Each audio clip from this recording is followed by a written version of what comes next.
Random Docks is one of the busiest dockyards on all the island of Sodor. It's where ships and engines and cranes alike are busy day and night, every day of the year.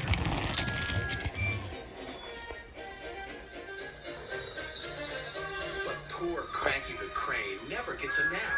He never gets to sleep early. He works all the time. And his only company are the gulls that settle on his arm. So Cranky is always cranky.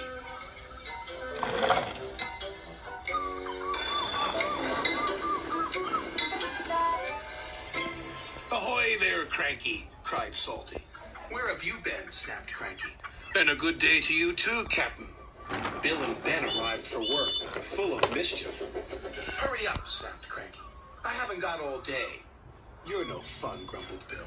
You wouldn't be fun if you were stuck up here, snapped Cranky. So that's why you're cranky, said Bill.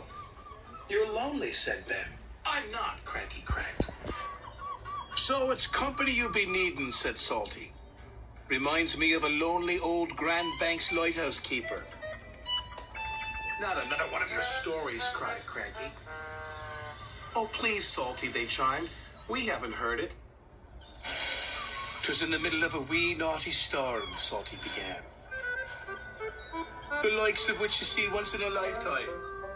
This made Cranky very cranky. So cranky that he swung his arm around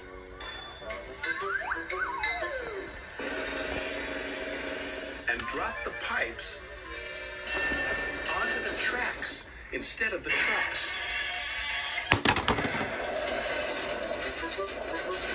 Whoops, said Cranky meekly.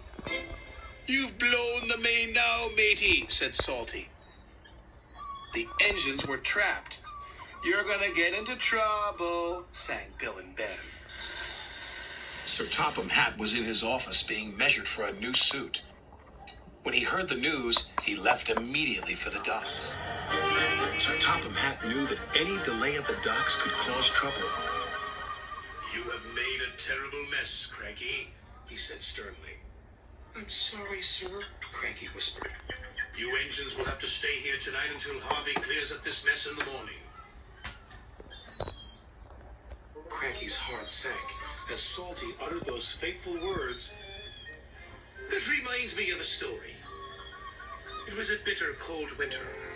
The brave little ship was stuck until the ice melted the next spring. He barely made it round the Cape.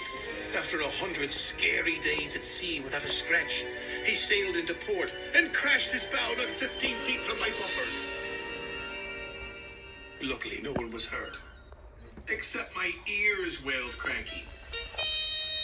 Salty spent all night telling tales of powerful storms, daring rescues, and brave little ships. And when the sun rose, he was still talking. And talking. And talking. I can't take any more, groaned Cranky. Harvey the Crane engine arrived. Sir Topham Hatt sent me to help clear away this mess, he puffed proudly. Cranky was so pleased the engines would be going soon, he forgot to be cranky. I'll never misbehave again, he promised, as long as I don't have to listen to any more of Salty's stories. And after Harvey and the workmen had cleared the wreckage, Cranky worked hard all day. He carefully loaded the trucks, helped speed the engines on their way, and he said please and thank you. This is new, puffed Thomas, but he had spoken too soon. Cranky couldn't help himself. It was nice while it lasted, said Percy, and all the engines laughed. But Cranky was still cranky.